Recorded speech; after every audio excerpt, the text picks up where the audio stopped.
What the fuck is good, guys? It is Melathion, the Time God. This is the Time God cast. And once again, you are tuning in to Battle Raps podcast. Not even Battle Raps podcast. I don't know why I just said that. I'm just talking. I'm just talking, man. I'm high. I smoked a nice little couple bowls. I got a bowl right here packed that I'm about to smoke. I'm just getting my mind right, man. I probably shouldn't even be saying this. I'm ranting by myself. Got my little earpiece in. I got my little podcast app. So this might sound a little bit different than the actual podcast. I don't know how exactly it's going to sound, but right now I'm just working with what I have.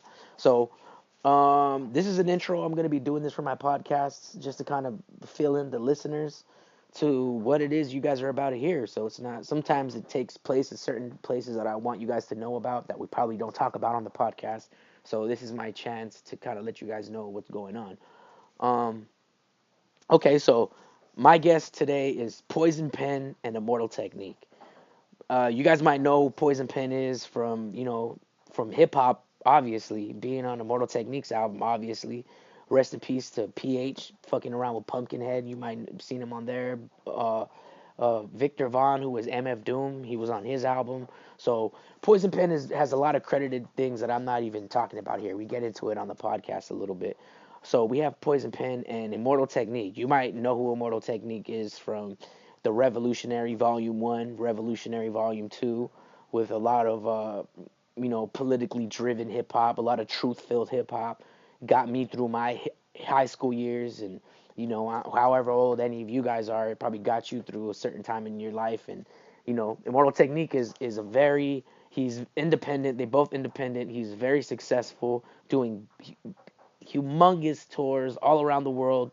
Um, so okay, so let me jump right into the backstory of this thing. So uh, me and Concept from Wake the Flock Up, I was co-hosting with him at a festival, and the festival was Immortal Technique was headlining, or I think Immortal Technique was headlining, and then it was Sick Jack in from Psycho Realm, and then it was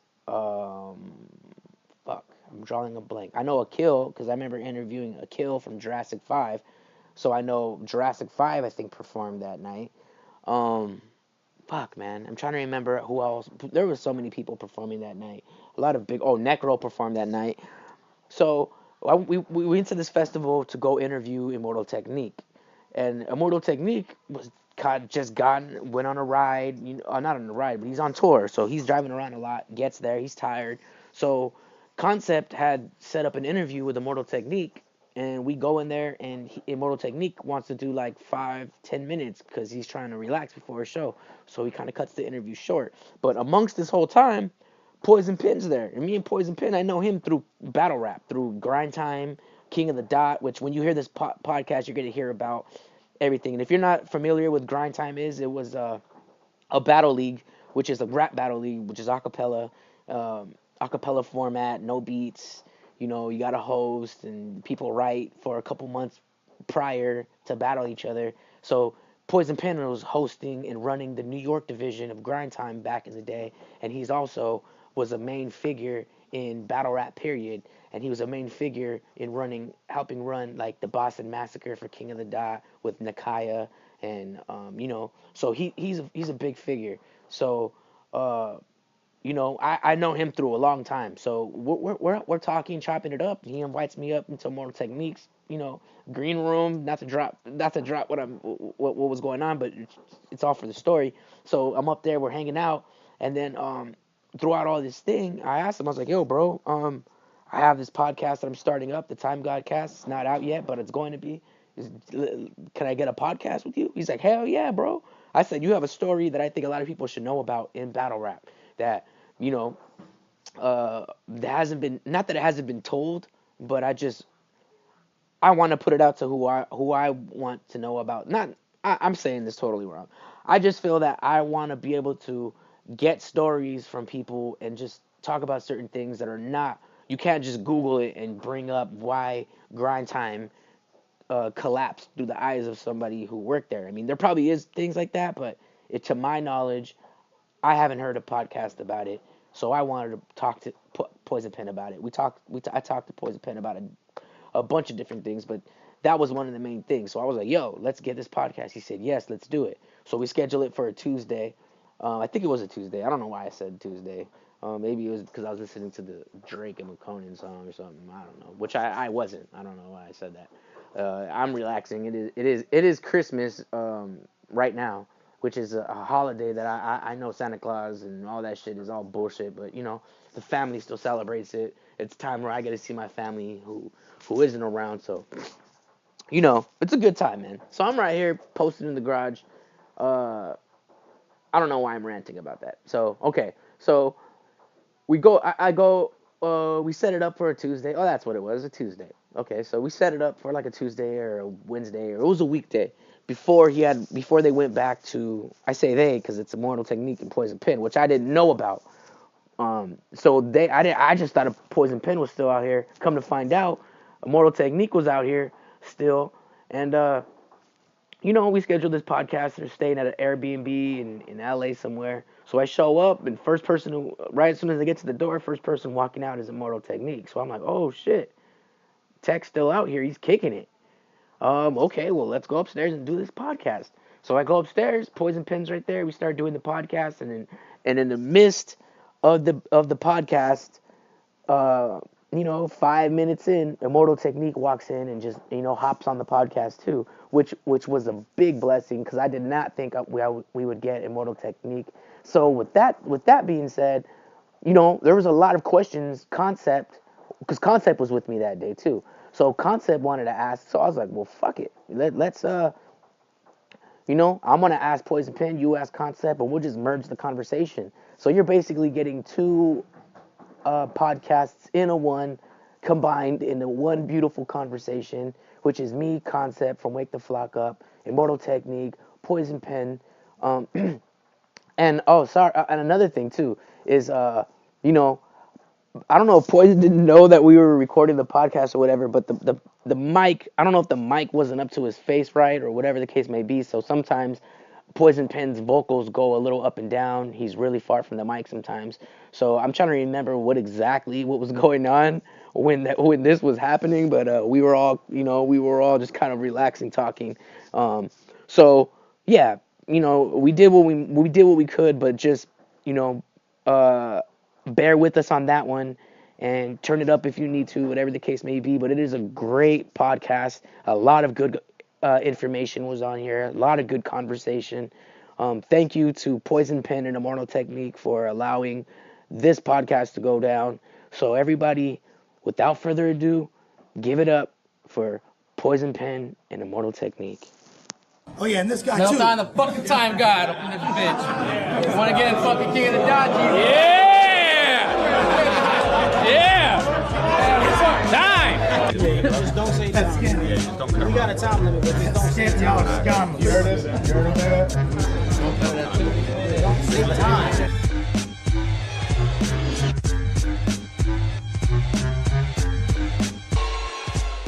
What's good? It is Meltdown. We're right here on the Meltdown Time GAWDCAST. I'm right here with my boy Koncpet from the Wake the Flock Up.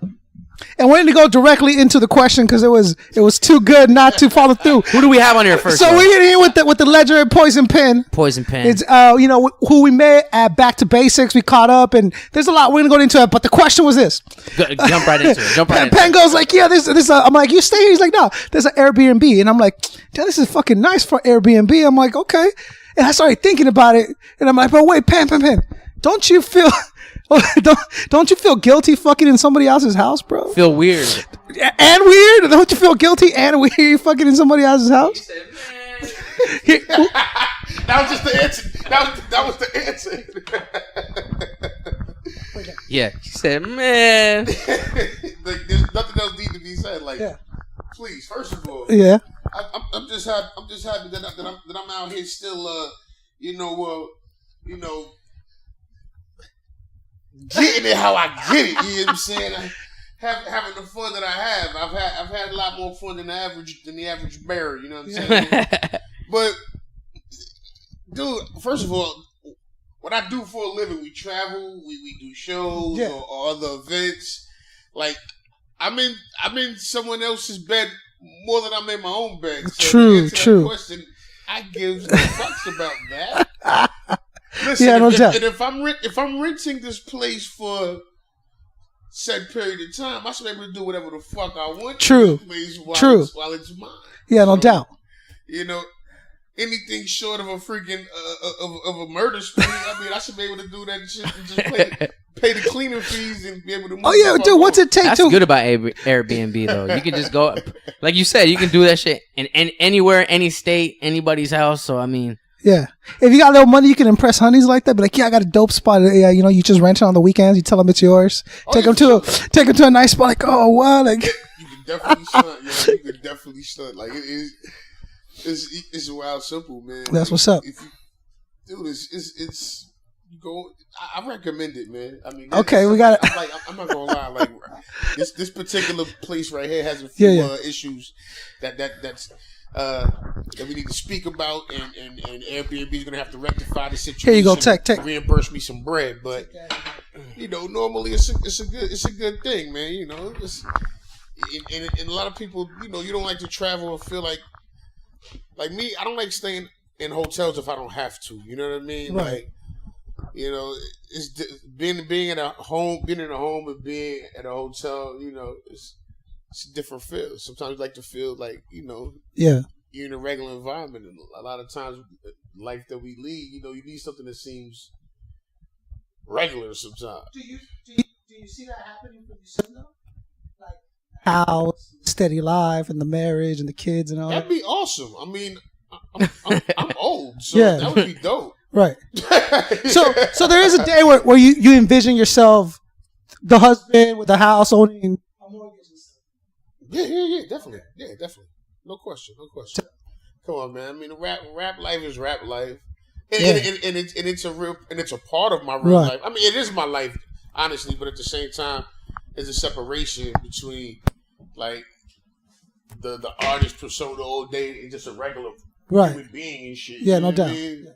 I mean, it's not too far fetched, right? You know, it's still two different things. Yeah, no doubt. And of course, man. Like, who doesn't want stability and, you know, and just routine sometimes? You feel me? For having a sound. Okay, yo, what the fuck am I on right now? Yo, this nigga he ain't telling me shit, yo. I just see niggas with a KOTD hat and another shit. Whose podcast am I on, nigga? True. Oh, that's a good point. You know, it's real. A lot of people come to Penn to try to get to me. You're absolutely right, nigga, because they'll tell me, yo, what do you want to do today? And I'm like, yo, I have a dinner later on tonight with a place. Hopefully, we can schedule this tonight or tomorrow. Place called Casa Libre. Me and Penn are going to do a benefit show for them. They're a place that is an orphanage actually for undocumented immigrants. So imagine being a kid with no parents, but you have that hatred on top of you from the system here. So he told me I'm doing a podcast. What podcast do we do? What is the podcast? Well, this is my show. I work for King of the Dot. I book battles for them, do all that. So that's how I know Penn. Knowing him from doing that. Right, so what's the name of the podcast? The Time GAWDCAST. But I'm with Wake the Flock Up, which is the Time God. Yeah. The Time God. All right. So we had the Time God podcast. By Wake the Flock Up, blah, blah, blah, blah. Yeah, Wake Immortal Technique. Wake the Flock Up, the Poison Pen. That's right. That's what's up. We on it. We out here. But that one thing that I always wanted to ask you, Tech, in particular, was not being the superstar of some names, right? But starting so early to give back. Like, why did you start doing that? Like, you didn't have to. No one would blame you, you know? Okay. Oh, he's building this, he's doing this. Like, if you didn't, you know what I'm saying? I wouldn't trip. But the fact that you are, like, why? Well, I mean, I think that very early in my career, I realized that just making music about something is one thing. Right. And then actually standing for it is a complete difference. We grew up in the golden era where people were super lyrical and super conscious. But a lot of times that consciousness didn't really produce into any results, didn't produce any community centers, didn't produce anything that was there. And if it did, it was something that wasn't respected or highlighted by the culture of hip hop, which it totally should have been. And we fell into that sort of drug era logic of assuming that people who make it through prison should be put on a pedestal as opposed to people who make it through college. They should both be on a pedestal because one of them endured a horrific hardship and the other one put himself through, you know, a scholarly discipline. But the difference is that we have to examine the reason behind why each one of them was there. Some people say, oh, there are things by design. Well, you know, there's a design behind there being a majority of certain demographics of people behind bars. So these aren't numbers that I'm pulling out of nowhere. These are things that are actually real and true that I'm living in life. So I thought to myself, man, I can make music about it. That's one thing. But for people to actually take me seriously, right? I thought, no, I have to actually put some of myself into it. Right. And then I thought, not just put myself into it, but then you break down kind of the fourth wall, right? Which is what we did with Dance with the Devil. That's what everybody knew. The first song most people know me from. Right. And what's that song all about? Saying, hey, and I was there too. And now I'm talking to you. Right, boom. All of a sudden now I had all these walls. Now we have no walls, nigga. Right. So take the same logic where people meet you. And then they say, okay, well, here, great rapper, great artist, cool guy. Oh, now I get to meet him in person. Oh, well, wait, what about this wall? Okay, well, now he's actually doing something and doing something about it.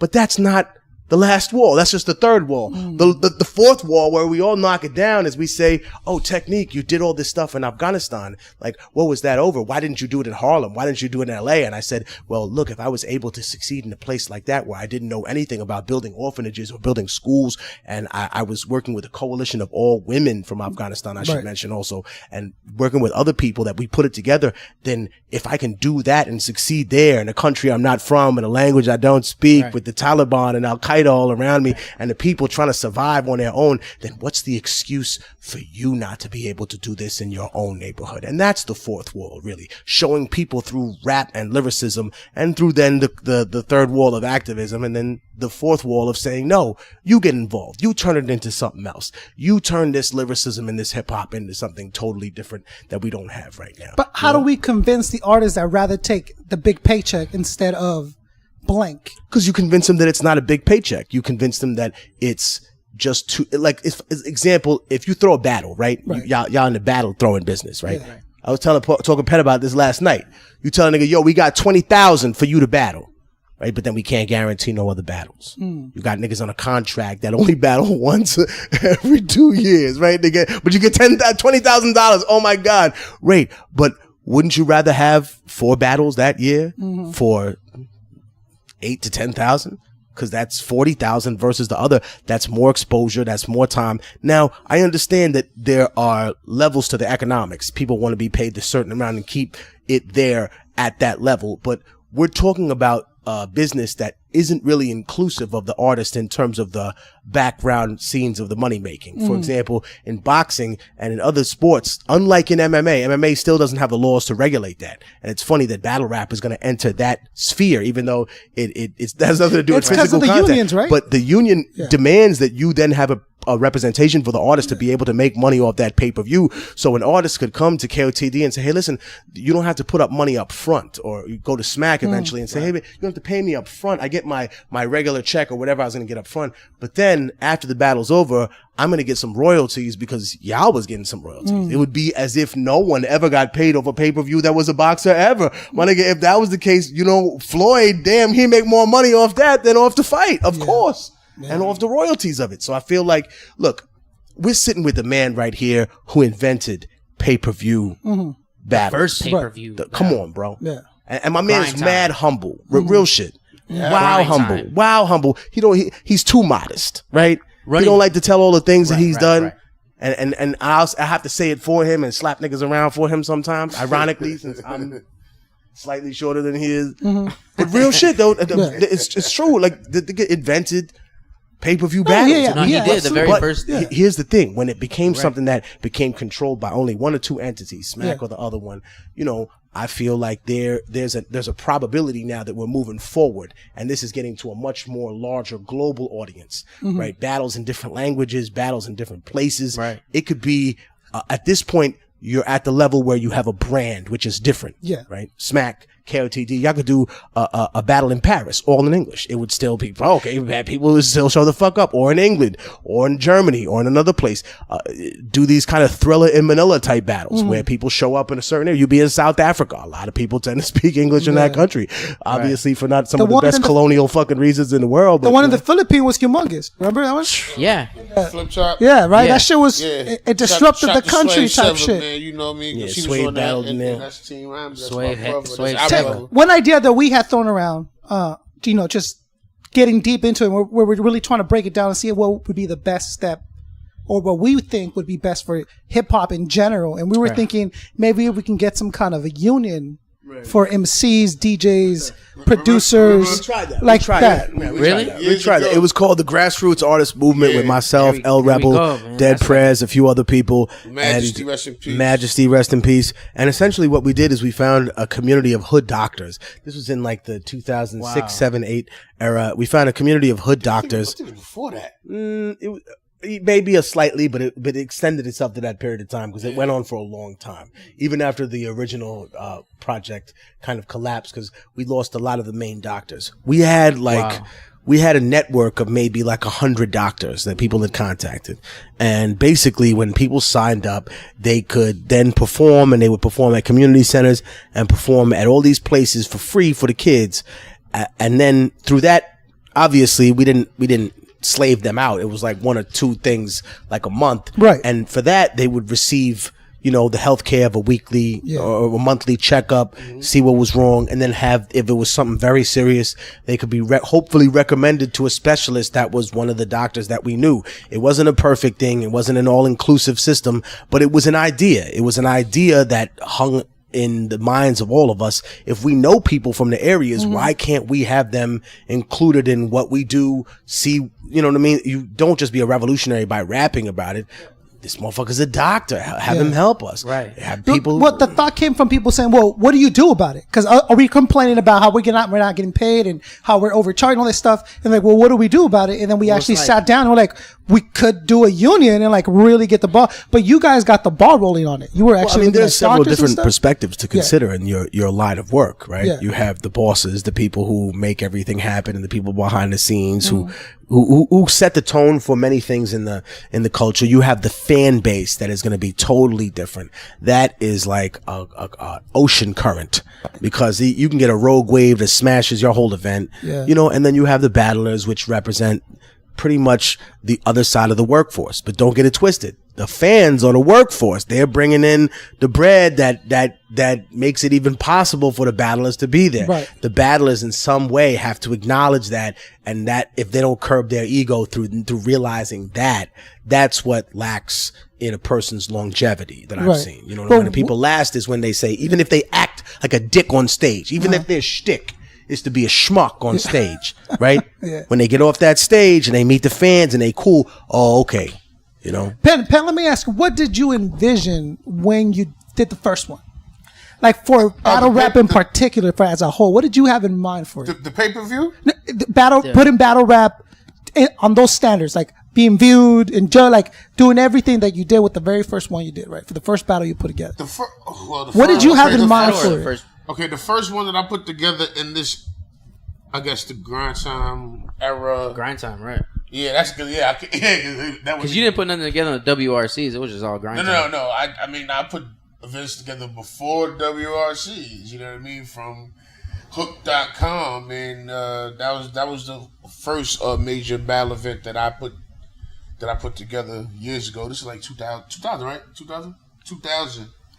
You know what I mean? I used to work for this website. We kids. Still living at home. Got a job as website, and they hired a bunch of hooligans.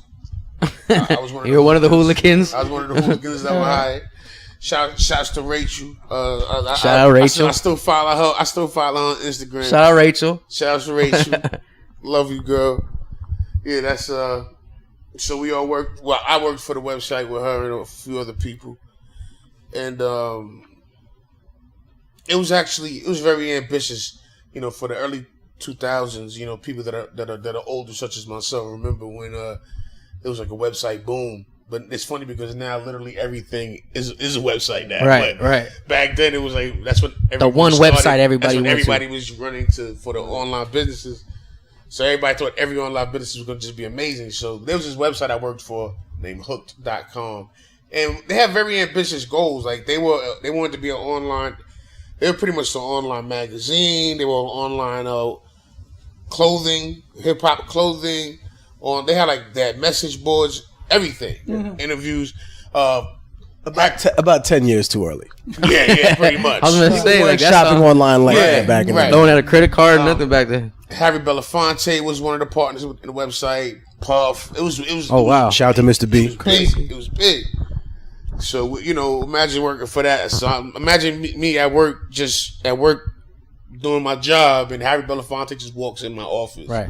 And keep in mind, I'm mad young, you know what I mean? And this is Harry Belafonte, and like he has a very strong presence, you know what I mean? And he's a strong guy, even though he's older. He has like a very strong presence, and like I see him, and I know who he is, but I can't dick ride, you know what I mean? First of all, I'm at work, and second of all, I don't dick ride anyway. Right. But it's still like, but just imagine you at work and like Harry Belafonte. I can't. You're gonna be like, damn, son, I want to say something to this dude. Right. Harry Belafonte, like, what's up? You know what I mean? But you can't, I still get like that whenever I go backstage and it's like someone that I haven't met yet. Like, I saw Let Me Know at the show and I'm like, oh shit. Oh yeah, all right, cool. Like walk over there, go talk to him. Well, it's funny with hip hop. I don't do that because we've been doing it for so long. Yeah, you guys met everybody. And I'm not gonna lie, being from we're New Yorkers and be real. Like a lot of New Yorkers do have that air about them. It's like we've seen so much. Sure. So doesn't give a fuck about see it. another rapper. Like I'm a rapper. Yeah. Right. Like, I know this. I mean, even though there's people that have attained a billion times more levels of success than I have. Yeah. Like if I see him, I may pay respect. Like I'll nod and be like, "Yo, good shit" or whatever. But that's it. Like that's all. That's all I People would act do. differently based on. on the flight here. Right. Okay, I gotta hear that. Why? What happened with that? What happened with that? Yo, you tell him, Pen. I would just sit here and laugh. This True just story. happened a few days ago. Okay. We've been here for almost a week, right? True story. All right, so we did an event in New Jersey last week, Farm Fest. Like it was last Friday, and then the day after we flew out to from Newark to LAX, Right. and then back to basics and all that stuff. So anyway, we're in Jersey. We're getting on the flight. Well, let me tell from my perspective. Get it. Because that's the only way I can tell it. That he can add on it. I'm not gonna say nothing, bro. Dude, this is gonna be good.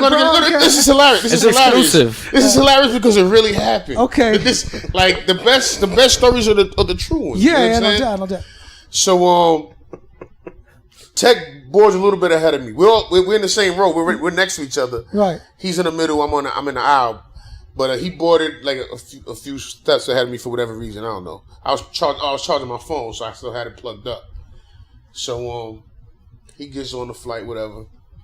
So I'm like, a few steps behind. He's already on it. So then I'm walking up to the line, and somebody bumps me as they walk past. They kind of skip me and shit. And I looked up, and it was Q-Tip. Oh shit. The legendary Q-Tip. Tribe Called Quest. Damn. Shouts to my drinking partner Jerobi. Yeah, me and Jerobi. Right. That's one of my drinking. Okay. Me and Jerobi versus anyone on earth in a drinking contest. Fuck y'all Under the up. table. Man. I gotta see that in action. That's alcohol poisoning. I gotta see that. Anyway, so Q-Tip, he bumped. I mean, he didn't like bump me on no rah. He brushed past me. So I'm looking. It was him. I'm like, oh, peace. What up, Tip? Respect, oh yeah, what's up, man? He's a mild mannered dude. He had his lady with him. I'm pretty sure he didn't know who the fuck I was, but I thought he knew you or something. Like he recognized you. And he was like, "Yo." No. He was just trying to get. Okay. He had first class seats. Yeah. That was I got first class brush spot. Yeah, he's like, yo, get out the way, bro. That was I got first class. Like, that was one of those brush spots. It wasn't. Sure. It wasn't the poison pig. I fuck with you. It was like, my man. I know my seats are better than yours. Sure. Get out the way. It was that brush spot. Okay. You know what I mean? Yeah. But respect. I respect the Tip though. Yeah, no doubt. So So he gets on. I give him a parent respect. He gets on whatever. So I follow him. Obviously, he's in like row -1. He's like in the cockpit. Like he's that pilot. That fly. Like He was so dope. He got there an hour before we did. We were on the same flight. He has one of those masks on, like you know what I'm saying, just leaning back. Speaking of that, It's a dope segue. You weren't even there. That's a dope ass segue. All right, so I'm walking in my seat. We were only in row 9. It wasn't that serious. We were in row 9, but Q-Tip was still in like row -1. He was all the way in the front. He's on the tip of the pole. Yeah. He was on the front, like he was like the emblem on the car. I'm the Rolls Royce. He was that close to the front of the plane. Sure. But as he deserves to be because he is who he is. Yeah. And so I go to the road. Tech's already sitting down, and there's somebody next to him. Right. There's a slim dude next to him. With he had like a scarf, kind of veil on his face. Oh no! Right? Oh shit! And he's sitting there. You know what I mean? I'm not paying attention. You know, we don't give no fucks. Tech's already sitting down, so I sit down. Whatever. Yeah. So we just sitting there, and I know when I wear dark colors. No matter where I go, if I wear all black. Or black shirt. If I wear a black shirt, no matter where I go, people think I'm security no matter where I am. Anyway, I can see that. Like if I'm in Burger King, people are like, hey, yo, fam, where the bathroom? Like, yo, dude, I don't work here, dude. I'm just fat and doing something. Where's the bathroom? You know what I mean? So like, no matter where, if I'm in a club, I always get the big man like the love, like the extra respect. Yeah. Not because they scared of me, because like, but I think he may kick me out though. Like, oh, that fam, I don't work here, dude. Like, it's always me. You need to carry one of those little lights with you. Oh, just like you're in a grocery store. Like, no bullshit. I've done that before. Like when I'm trying to get out the club, I put the flashlight on my phone and I do this shit and everyone parts. Wow, that's big boy shit. Okay. But anyway, so the people they were I think there was a family in front of us. There was 3 people. They were all together. Right. And they keep turning around, looking in the row, and they're talking. And then looking at the dude that's sitting at the window seat next to Tech. They keep looking at him, and they're talking towards him. But dude is like just like acting like he don't even see him or hear him. Oh shit! But he had like a he had like one of them like Louis V, like one of them Louis V scarves. Yeah. Not a veil, like you know. He didn't have a hijab on, but he had the scarf like to cover you the side of his face, like one of them Louis V fly with the cool young boys be wearing, one of them shits. Yeah, those are dope. And so they're talking, but I'm not paying attention. Like I got my headphones, I'm listening to my music, he's chilling, but they're looking. So I'm thinking they're having a conversation with the dude. Yeah, I'm thinking they're talking to him like they're all having a conversation with but they're talking about him like they're trying to talk to him. Uh-huh. So they ask this dude, right? They say, excuse me. He's like, what's up? And they were like, yo, I ain't gonna say it. Tell him. We here already. Hold on. Is that this person? It's like, I don't know. Why don't you ask him? Yeah. And then he just kind of like, dude says nothing. Yeah. Like the entire time, like people are gathering around. And he's just they weren't gathering. It was just the people in front of us. It wasn't like a little crowd, but we were in row 9. They were in row 8. So they were looking like, oh, is that dude? So Tech's like, why are you asking me for? Ask him. Yeah. And dude is just like no one's even speaking. He's sitting there. And so then they were like, "Oh, I'm sorry. I thought y'all were all together." Right. Mm-hmm. So I guess they thought we were probably this motherfucking security or some shit. I don't know. Yeah. And then he put the full mask on. Yeah, so he pulled the veil down, and it was like you remember like the Wu-Tang Clan video where like you had the veil and it was like they covered your face from here to like your chin and went all the way down there. And who was it? It was like he was looking through a bandana. I like this guy. Pretty much. I was like, what is going on? So I'm laughing. I'm zero fucks given by this dude, bro. I forgot when I. Oh, I can't go there. Come on. No, I can't. Come on. I can't say when I was clouded because. Oh yeah. Damn, you can't go there. Why? But fucking that would make the story better, but it doesn't. No one's gonna listen to it. Whatever. Anyway, no one's gonna hear this shit. So they asked, was it this person? See, come on. Anyway, who it was. We know who it was. No. We gotta know. You know, if we get enough fucking listens and views on the motherfucker, then we'll tell you who the fuck it was. Oh, okay, that's a good. There you go. I like that. If we get that, that's incentive. That's incentive. All right. You already got Immortal All right, Technique. You can let's poison say- pen on the motherfucking on the podcast any damn way. When we get 2,000, 2000. will you tell Because this isn't live right now. and I'll screenshot you the 2,000 downloads. We'll talk about Okay, that. We'll talk about that. cool. We'll talk about that. But anyway, so when they asked, was it that particular person? Yeah. I didn't know. Yeah. You know what I mean? I didn't, because I didn't. The motherfucker's face was covered the whole time anyway. So I'm like, I don't. So, and then when they told me who it was, I'm trying to remember one of the dude's songs, because I'm not an R&B dude like that. But of course, I know some. I know Who's some this? shit. Oh, I already know who it is. Yeah. It's an R&B guy. Oh, I already know who the So, fuck it is, Skinny man. too. He was the reason it was skinny. So R. Kelly. So Oh shit. So I'm like, whatever. So I'm not thinking nothing of it.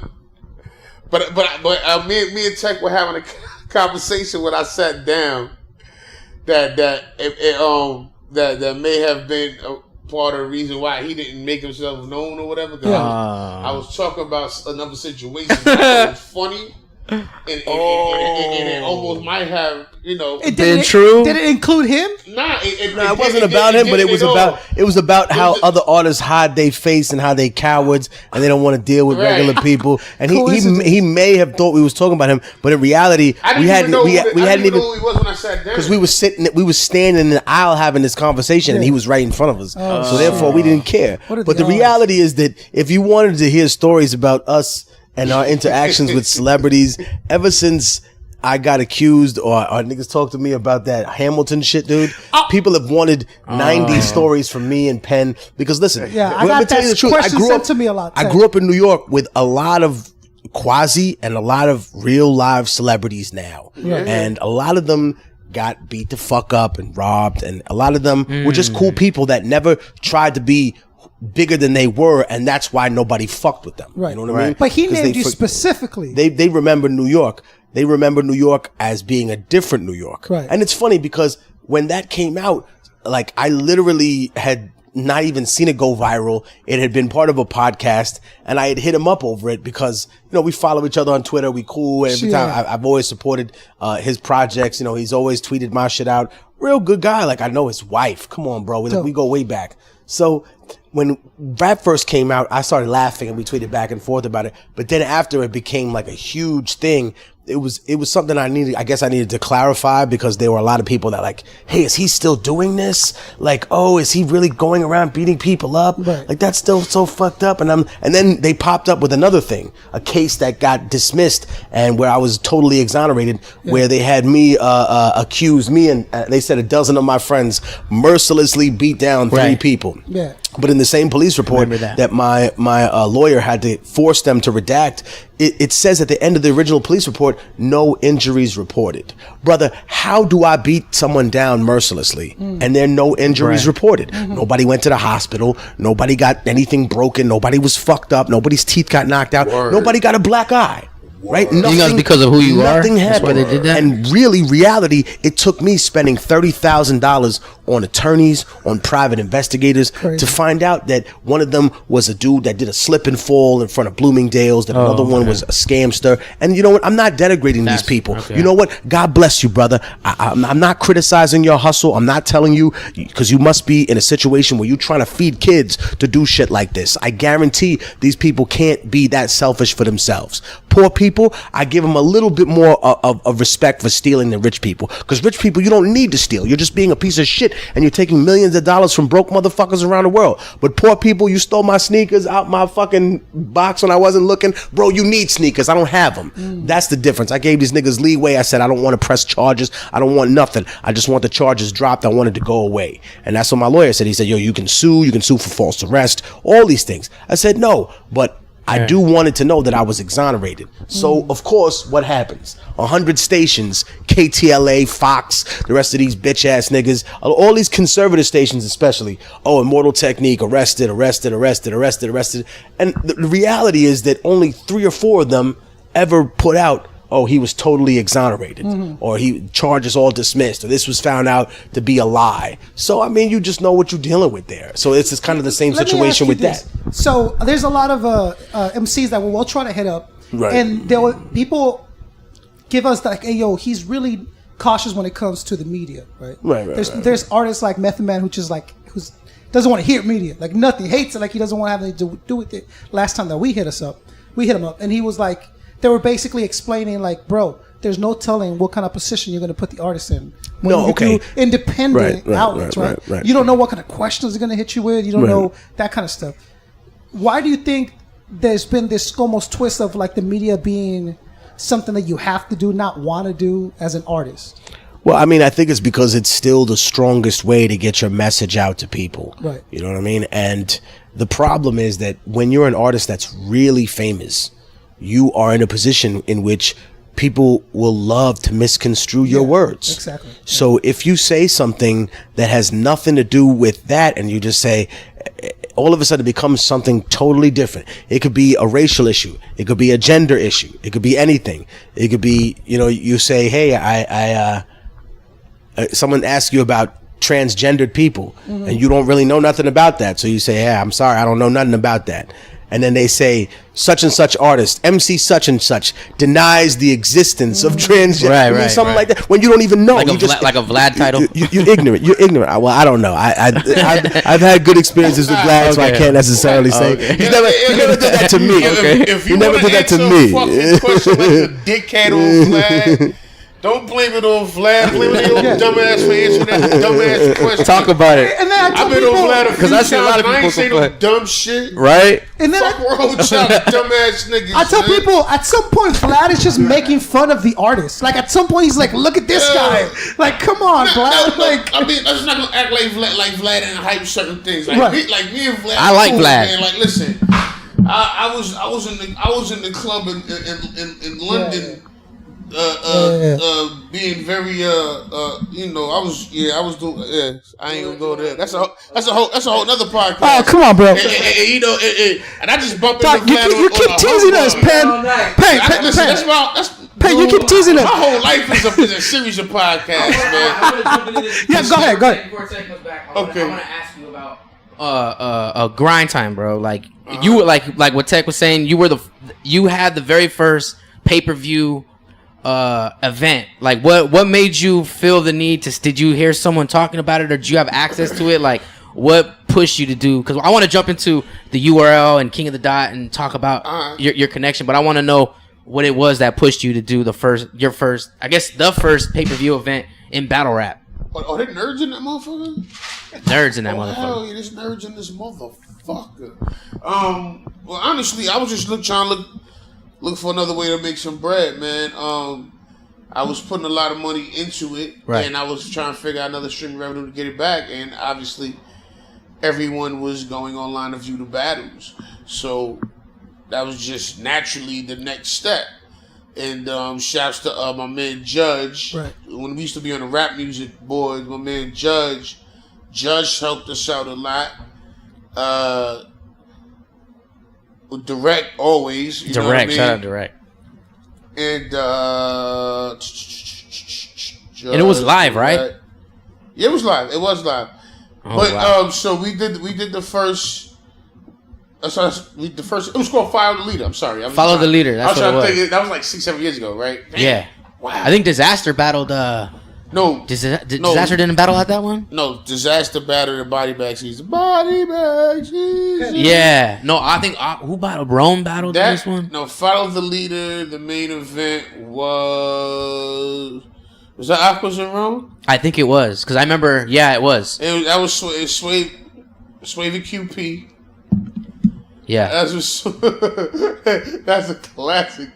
That's Swave and QP, and then we also did Swave and QB versus Direct and Gaddis. Did that go down? Yeah. It's up? Yeah. Oh shit. That was that card.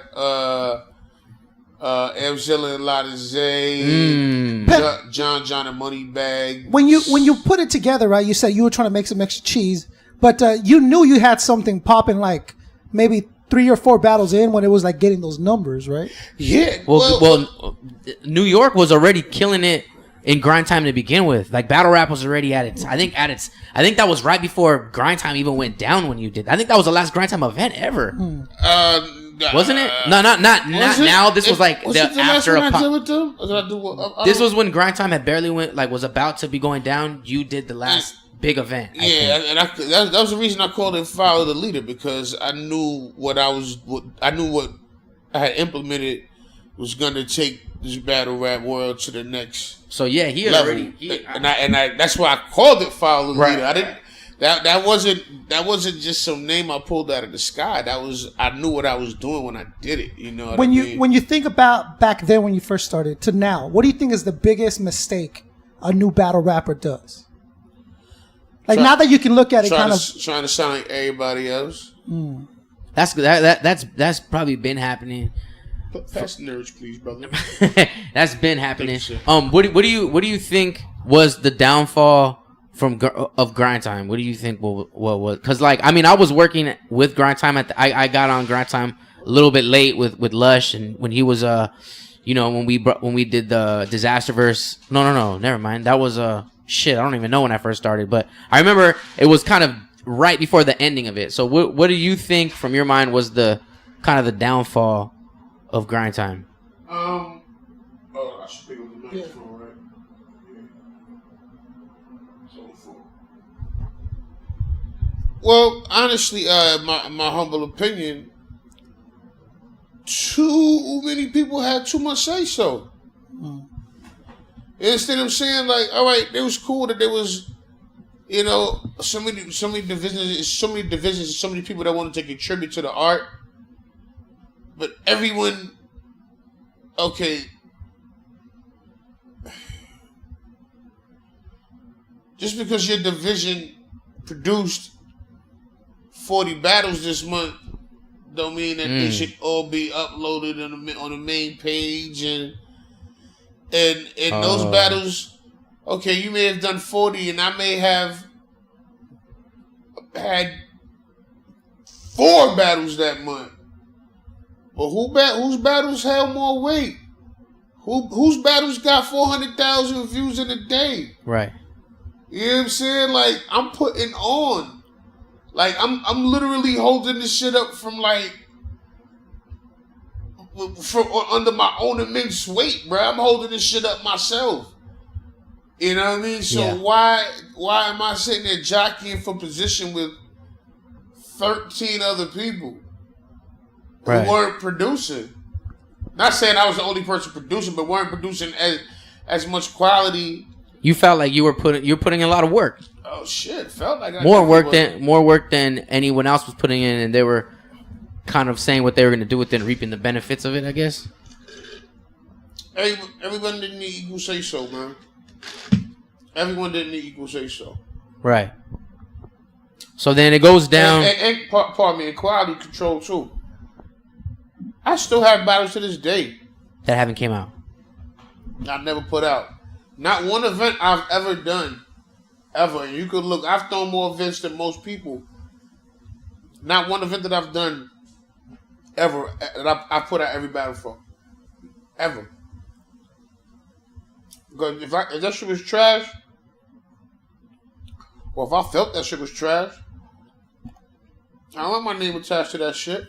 Can we see you coming back though, as a battler yourself with the? Oh hell no! No. You started battling like what, 99, something like that. Something like that. Why not?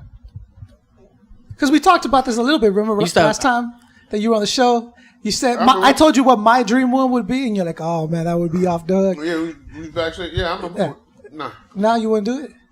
You're done with it. It's too much. I fucked around at the Double Impact freestyle and bugging out. Yeah. And I didn't how it went down. Mm-hmm. Nah, I'm like, you know what?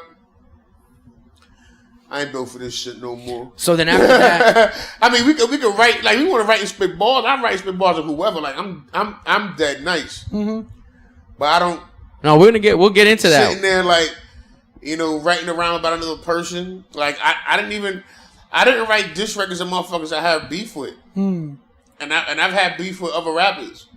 I'm not gonna I didn't write rounds about people that I really had problems with. So why am I gonna do it in the ring? You know what I'm saying? I was gonna ask you guys, because you guys move around so much, right? You must run into different factions of MCs that are also traveling all the time, like Atmosphere, whoever you run into the Air Pros all the time, right? Mm-hmm. You guys been doing it so long. How do you guys?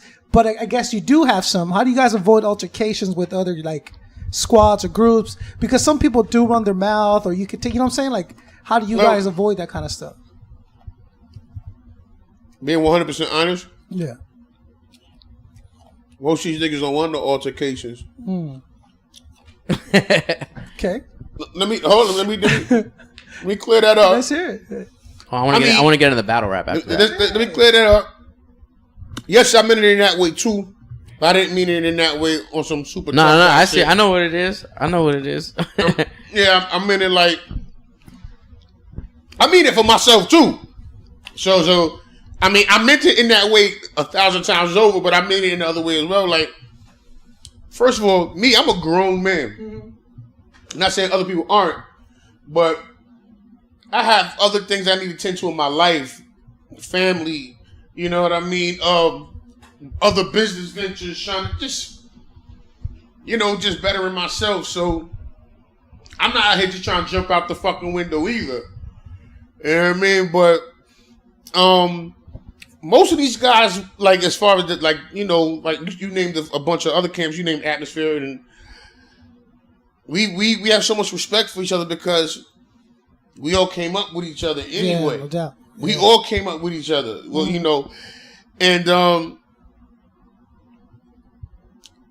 altercations have occurred, but we don't like. I don't like. If people know my music, they know I talk that tough shit all fucking day. You know what I mean? And I backed it up, so whatever. But I'm a grown fucking man. But it's damn man. I'm fucking rambling now, trying to get to the fucking point of this shit. It's all good. So let's get into the URL. How did you get a part of the URL? So that was after Grind Time. You started fucking with the URL after that. Or was it? It wasn't the YouTube space after Grind Time, was it? You went to URL.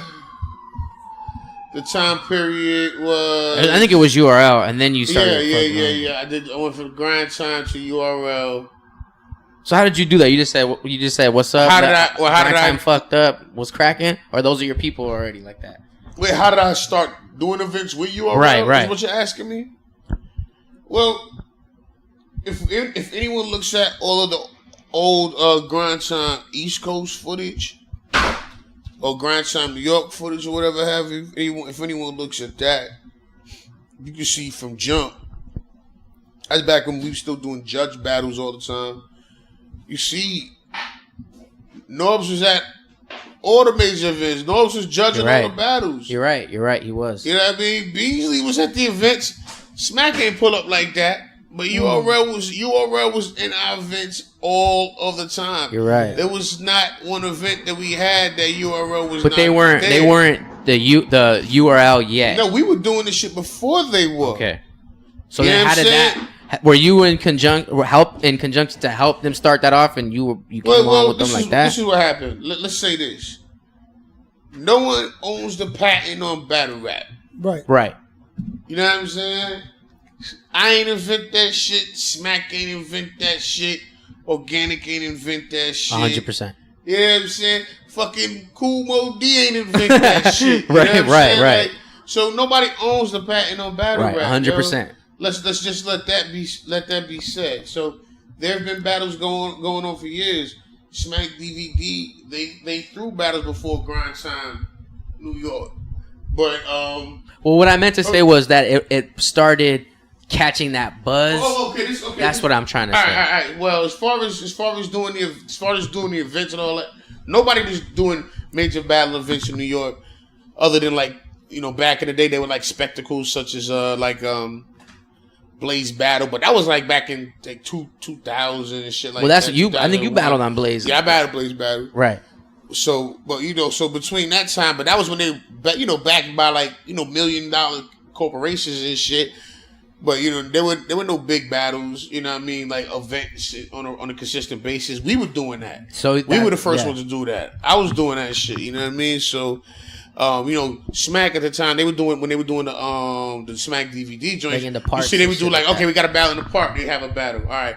Or maybe they do one in a community center or a gym. It just be like, all right, we meeting up. This book, obviously, before it became what it became. But so like that's what they were doing. They weren't doing like, yo, we got a whole card here. Nah. But they weren't doing any events when Grind Time had started doing events like when even back when Jay's Juice was running it before my big brother PH. Rest in peace. Rest in peace, PH. We're talking about that. They were like, you know, in the basement here, but they were doing them shits like in the back of motherfuckers' buildings. Like it was real grimy, but then they would do like in the studio. Most of the time they were doing it back then with like up in the Bronx or Westchester, Yonkers or whatever area. Cause that's where Jay's Juice is from. He's from Yonkers. But then when PH joined in with them, they started doing, you know, other joints in the I don't know. To this day, I don't know why. I don't have the 100% story why PH and Jay's fell out. But me and Jay's gonna talk about. I got a whole another project I'm working on with Jay's. No, not a project, not like a music project, but a project talking about some things. Oh, okay. You know what I'm saying? Where would you like to see it go now, Pando? You've seen it be pay-per-viewed. You see it fill out a stadium. Like, where do you want to see it go next? Have you thought about it that far? No, I mean, I just want to see the scene just. I mean, it's looking like it's self-sustainable now. Like outside of just like. It's separate than the music, right? You know what I mean? It's separate than what's on the radio. It's still hip hop, but it's still bars. It's fully 100% bars. Yeah. There's no hiding behind beats. I just you know what I'm saying? People just keep pushing the envelope further, man. How did you connect with URL? Did you like? Well. Did they just start doing events? No, like I said, we had the link from before. They were always a part of our events. PH had booked Math Hoffa versus T-Rex.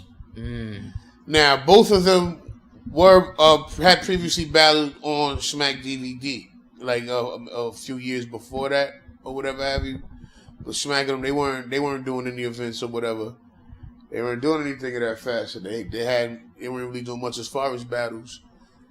And by that time, DVDs were slowing down anyway, just in general. You know how to go. You know, everything's digital now. Mm-hmm. I hate that. So they weren't doing events and that like that. But anyway, so PH had booked T-Rex versus Math Hoffa. And I was around, but that was PH's. I was still working with PH. That was his deal. I have no idea what the exact business was. So I'm not gonna speak on any numbers because I don't know the exact numbers, and my big bro's not here to explain what the numbers were. Okay. But all I can say is this: PH had booked this, and Math and T-Rex could both say yay or nay about it.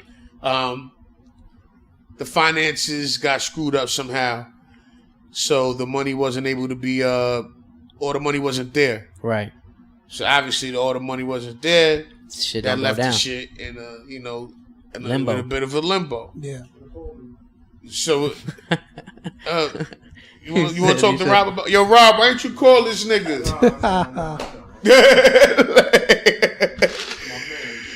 Yo, PH, you know PH did his business differently, man. But yeah, so he had a deal. So being that the deal fell through for the battle, that's when URL stepped in like, yo, we got this bread. They gave him the money that we didn't pay them. Well, PH and Grind Time didn't pay them, but I was a part of Grind Time, I guess. So I'll hold that little bit of it, even though it wasn't my deal at all. So I think it was a dude from. I think it was one. Was the dude used to be a part of Grind Time Atlanta, Mr. ATL? Mr. ATL. Was it him that? Yeah. The guy that everyone. Don't ATL if it wasn't you. I'm not throwing you in it. I just think for whatever reason, I think that may be the name that I remember a part of the situation. If it's not you, I'm not trying to throw you in it. But I think it was PH and Mr. HCL that had whatever agreement to get the bread for the joint. Okay. What else you got? And that didn't happen. Hold on, that didn't happen. So URL booked their first event. That was the main event in the studio when Star was hosting, and URL was birthed out of the Grind Time New York ball drop. And now that's that. A ball drop. And then You know what I'm saying? so then URL picks it up. It never stopped running. Okay. And they still running. And they still fucking running. So then, then the last thing about this battle rap segment I want to talk to you about was the YouTube space thing. So that was a one-time event. You had Daylight versus Math Hoffa. They got into a dope. I guess you could say it was kind of heated, kind of crazy. But that event could have been something that could have been monumental. I mean, something that could have been monumental out here and even for battle rap, just because there was people behind it that had bread and could make things happen. But it just happened one time. So I can only assume that it was on their end and not on your end, because you did everything you needed to do. I was at that event. It was great. You held it down. So what happened with that if you want to speak on that? Keep asking the question while I chew these nerds go. Okay, so the extension of this question is, so No doubt. Yeah, that's what's up. I'm just saying, like, Here. We'll let you chew. I'm about to answer the question, and I don't even know a fucking thing about We'll what let you happened, chew. man. he's eating But let me nerds tell you over here. something. I'm sure He has got something to do with bread. Talk to him about- Not talk just- to him about- you were kind of something to do with bread. I'm bringing it up because you were kind of talking about it before we turned this But you mic should on. have seen it when he saw the box of nerds. He's like, "Yo, there's nerds in there." Like, "Yo, give me that." I need shit. those. He has them right I by need him. Let me tell you Like, I why, need right? them. Let me tell you why. I think the people should hear this. Shout out to my brother that I love with all my heart right here, right? I went to the store the other day, right? Picking up, just a little shit to drink, whatever. And they had the candy. And it was like $4 for $4, and I'm like, fuck, I can't eat all this shit by myself. Right. Even though I probably could because I'm fat as fuck, but I don't like to sit there and eat candy all day. Right. I'm like, okay, Tex over in the crib too. I said, all right, so I bought the 4 boxes. Now we on the balcony, let's just say enjoying what Los Angeles has to offer. So ganja, women and ganja. So I pull out all these candy. This dude is like, oh shit. I'm like, all right, so I give him the candy, whatever. I leave, I go out. I went to the airliner last night. I come back like, yo, Dan, let me just get a little piece of fucking Nestle Crunch or some shit. Y'all come back and every fucking box is empty and shit. I'm like, yo, son, like, yo, man. you give me that one piece? Yeah. So answer before we jump into something else. If you want to answer that, answer that. If you don't, it's all good. All right. Yeah, them nerds was amazing. All right. Now you said the YouTube space. What happened? What happened with that? Why didn't it Yes, I think a lot of people wanted to know that, and I don't think anybody even really knows what happened with that. Well, I was trying to tell them from jump to gradually ease into what they were trying to do. They were trying to make their place, their site, the go-to place for battle rap in general. Right. But they did something ambitious. They wanted to make the battles part of a subscription service, kind of like a Netflix type thing.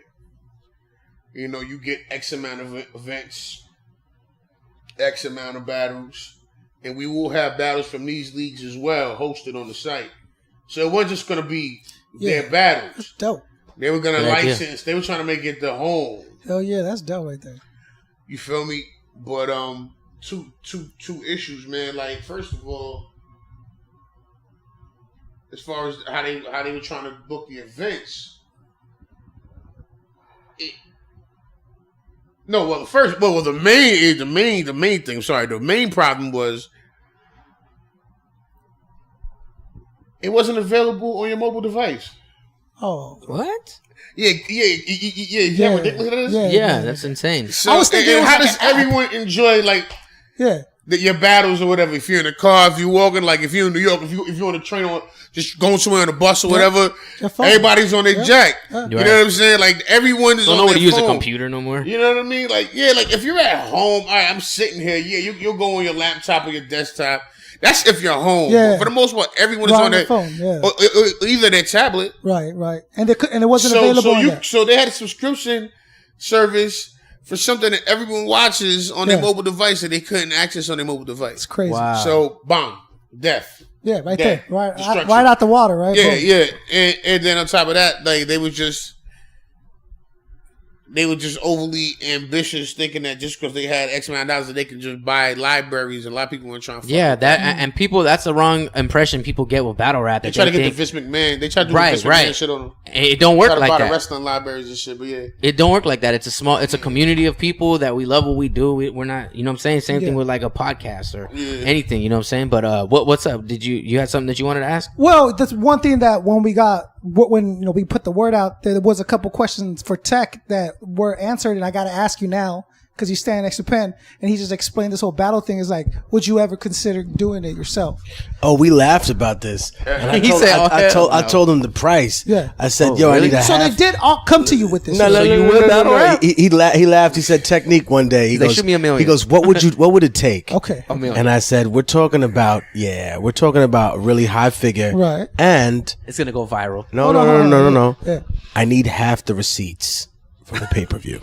Wow. That's not bad. Okay, but who would you? Whoa. And they let you choose your opponent. I couldn't do that. Choose? I couldn't do that. That would be totally different because with me or with anybody else from that era, this is the thing that I caution people. Because you're making a deal that big. No, That's what they're going to do, right? Like, who do you want, Tech? I caution people because a lot of people came to me after the cannabis debacle, after these other people, and even before that, were like, "Hey, would you consider doing that?" And I warned people that got back into it. It's not the same game that we played. Hell, don't get it twisted and think because I won 74 freestyle battles. Mm-hmm. You know what I mean? Right. That I walked home 74 times with everybody else's fucking money. That I can get up there and play a different format. And this plays into the McGregor Floyd fight. Yeah, right. This is another format. Yeah, listen, we had this conversation. You know who I think said it best, and I actually know him from way back in the day. Max Kellerman. Uh-huh. He had an interesting analogy. He said, imagine a water polo player versus a swimmer. This is how people are imagining it. They think because they both swim, they're doing the same thing. No, one of them plays water polo. If Michael Phelps is going to be on a water polo team, man, he's going to swim faster than anybody else. But that doesn't mean that he can score. True. And on the other hand, if there's a water polo player who's really the fastest and the best person on his team, how the fuck is he going to succeed against the person who's just a naturally fast swimmer? Right. So when you look at it from that perspective, I always cautioned other guys. It was other guys really who were in the game, who had been in the game for a long time, who came to me then were like, yo, do you think I should do this? Uh-huh. And my advice to them was, don't start out with a big battle. Right. If you're going to do this, have a small battle. But they're going to give you a big battle. Because of who you are. They're not going to let Immortal Technique start battling. But I'm saying, I don't mean you do that publicly. I'm saying you go to the gravel pits. You get your reps where it's only on where niggas' it gets phones, it in. where niggas ain't battling for thousands of dollars. Where they're battling for $5. I said, if you really want to do that, I'm not saying I would do that. I'm giving niggas the game plan because I know the game plan, nigga. I could listen. If I coached a battle rapper, he would be able to destroy, I would say, 99%. Would you coach a battle rapper? You would tell me right now, if you give me a young apprentice, Penn, I'll really have him. You heard it here, man. And you would do that? But this is the difference. My role in hip hop is different.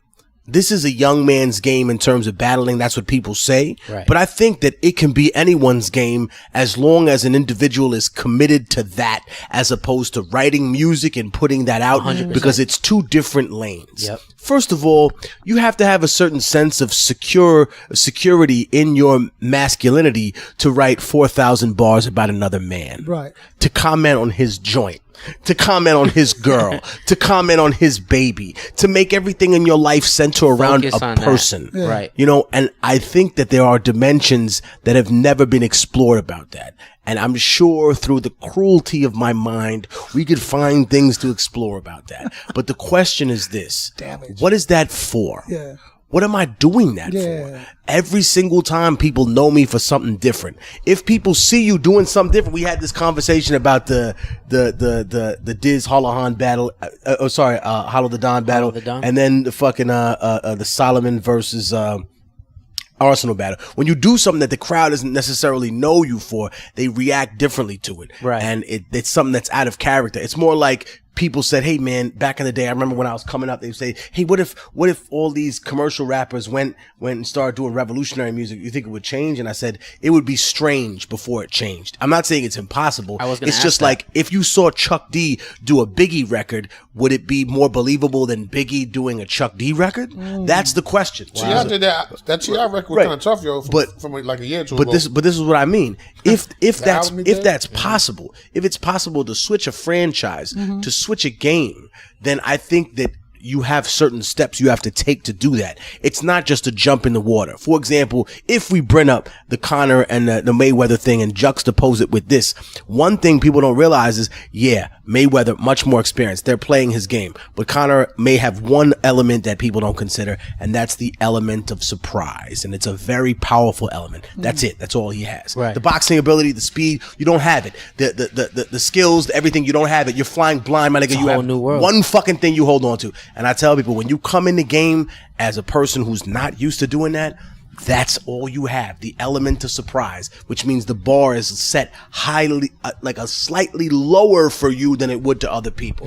So you don't have to be fucking amazing. And if you were amazing, then it would seem as if you were more amazing, because honestly, I think the past few times in which people have come back and battled has set the bar, I'm afraid to say, slightly lower for that sort of thing. Yeah. But again, it's because we discussed this, and me and Penn would go back and forth, always talk about this.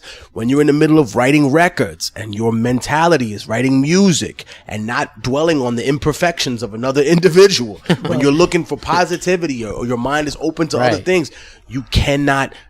It's like putting molasses through a faucet. You get little drips. That's not how it works, bro. Yeah, and you need to have an open faucet to flow against your enemy. Right.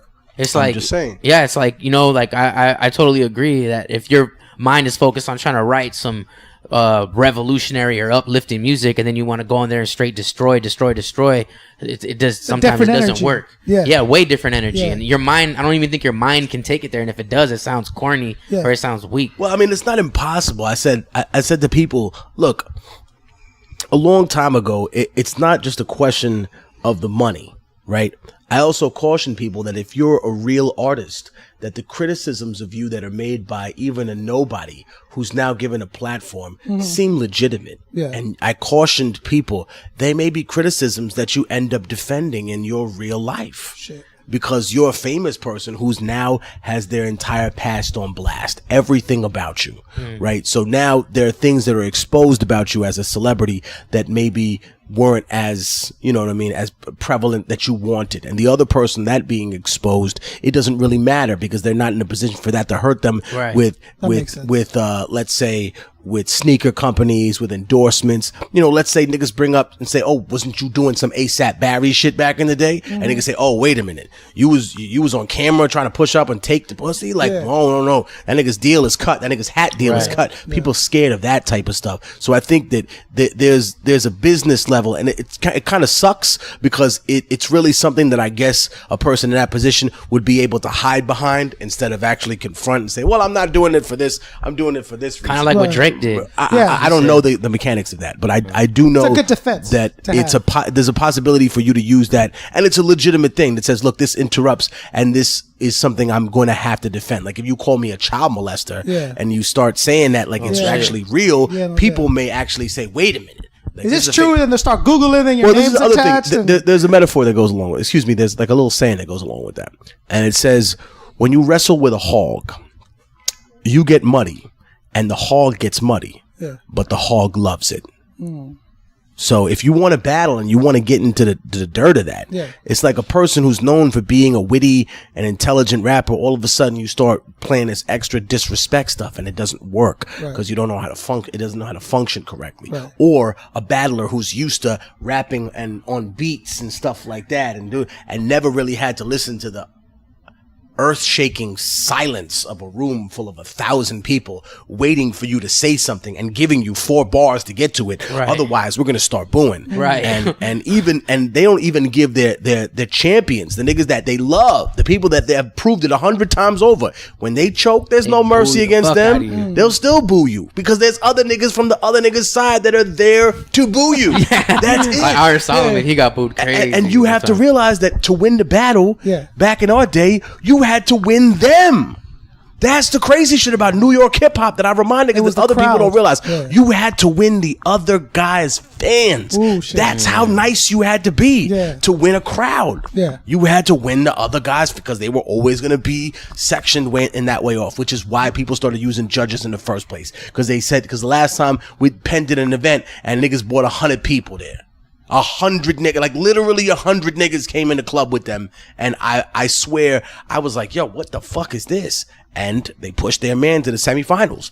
Boom, boom, boom. 3 people he knocked out because they made mad noise for him. He finally his boots got smoked and then his peoples were upset. So they cheered for the person that was then battling them. It was always a complex kind of political arrangement. And I'm telling people that because I witnessed it from that level. You know, but that was the days when people were getting $500 in a jacket for winning and the loser got nothing. Right. You hear me? The loser, fellas, if anyone's listening to this out there and you're a battle rapper, hoping to get some drops of wisdom, how about this drop? You're getting paid for losing, my nigga.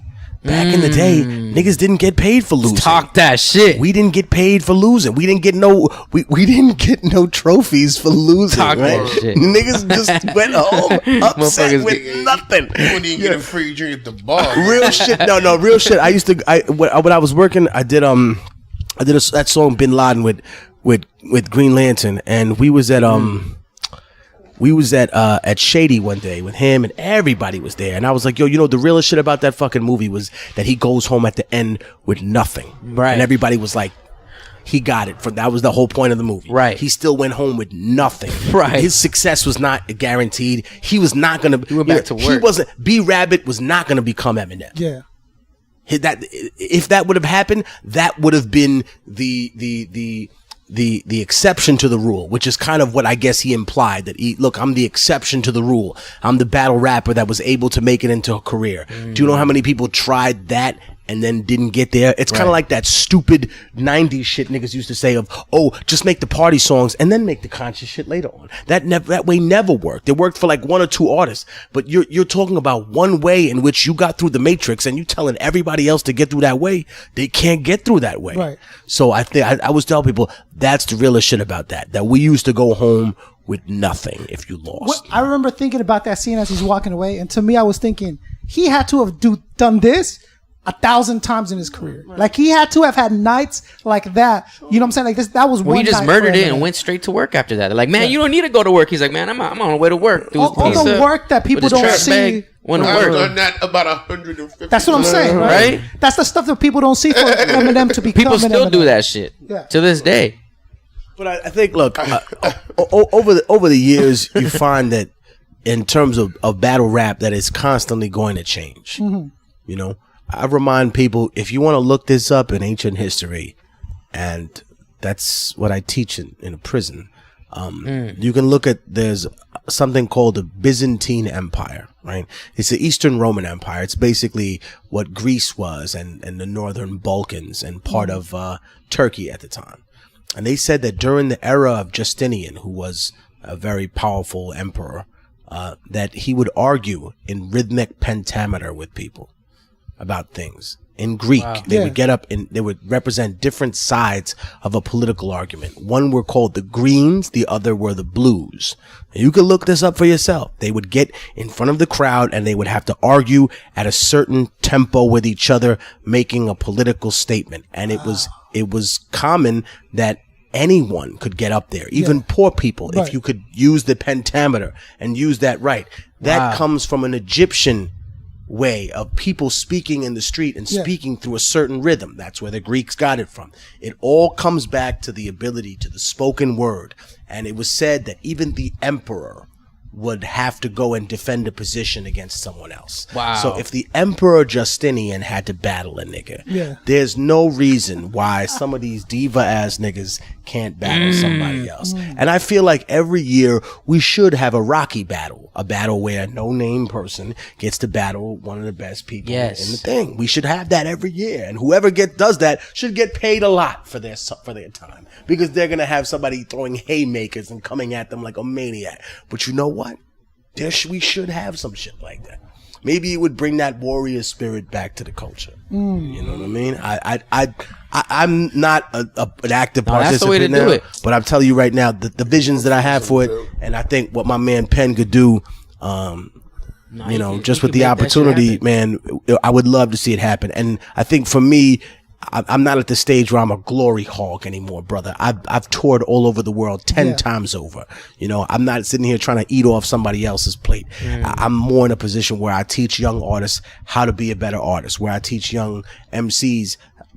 I would love to be involved in helping them grow as battle rappers and then growing that into an actual career, rather than jumping in the middle of it and looking like, a 50-year-old nigga at spring break. I'm not here to play these times. I can't take Molly with you little kids. I can't drink promethazine with you. I can't smoke K2 with you and fuck high school girls. No, nigga. I'm in my fucking late 30s. I'm a grown ass man. My position in hip hop is to give you something else. Yeah. Right. I'm not an R. Kelly. You know what I mean? I'm not playing these little fucking games with you. I don't have time for that. I'm just going to tell you what it is straight, brother. But you know what? If I don't know the answer to the question, at least I can point you in the right direction. Let me ask you this. So the other day, I was really seriously thinking about it. And something that me and Marathon were talking about the other show was like, hip hop has refused to touch certain subjects. And it really bothers me, especially now that I'm very closely following all this political madness that we're going through, right? In the White House and everything. And nobody's talking about it. Nobody's tweeting about it. And I mean hip hop media and I follow all the ones that I feel should and have the voice where it'd be very easy for them to put out an article or retweet something, but they're almost refusing to touch it. So then I started doing it. I'm like, fuck it, because people should know, and it's super important about what's going on. But how do we get the media, the hip hop media, to start talking and carrying? There's two levels to it, right? I think that first of all, the hip hop media that was actually created by writers was replaced by a corporate structure where they didn't want writers. They wanted people that freelanced. And there were some geniuses that came out of that system, but they didn't want writers and they didn't want politics involved in the very beginning. I think that eventually they dealt with the reality that they were going to have that, because that's just how these publications were going to work. That's what the Black and Latino community wanted. That's what the poor white community wanted. They wanted to hear about these sort of things. I think that at some point people got to a level where they felt a sense of since we're a disconnected online society now, there's a certain intellectual snobbery that comes with thinking that you're above the spectrum of this politics. Oh, that's all a show. It's all this. Yeah. Well, it's not a show for the niggas that's getting deported. Right. It's a show for you because you don't have to deal with the consequences of it. Oh, you were talking about that. There's a difference between being a centrist and being a person that uses difficulty to say that I don't want to get involved, right? The difference is that people don't understand that the political climate in America shifted to the right after 9/11. What do I mean by that? It means that what was the center, what was seen as moderate in the center, you became perceived as left. Yeah. The people who were on the right of left in the center, they became the normal. And what was shifted was the people that were never allowed to get a voice and weren't taken seriously and were called kooks and lunatics. They were given a voice on what was now the extreme right. People that said, oh, we should ban all Muslims, kill all black people. I mean, these people that they shouldn't even be listened to, but they are. They're looked at in that way.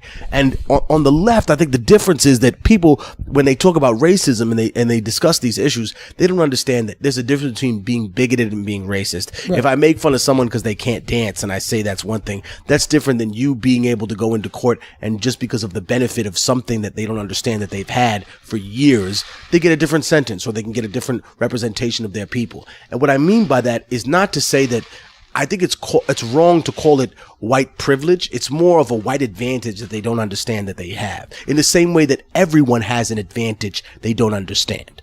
I'll give you an example. As a man, brother, what have you and I ever done coming home at 3 o'clock in the morning after a battle event to prevent yourself from getting raped? You know what? We have a male privilege, and we've never thought about that. But every man listening to this podcast, brother, if your little sister or your daughter was coming home at 3 o'clock, you would want her to look behind her back before she put the key in the lock.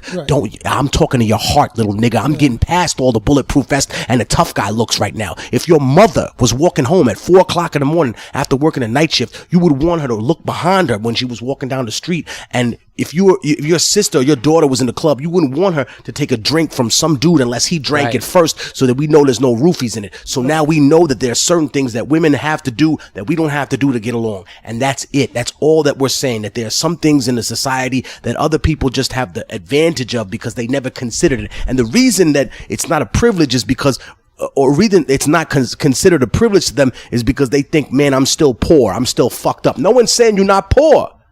But even the poorest man isn't thinking about that in the middle of the night, is he? Right.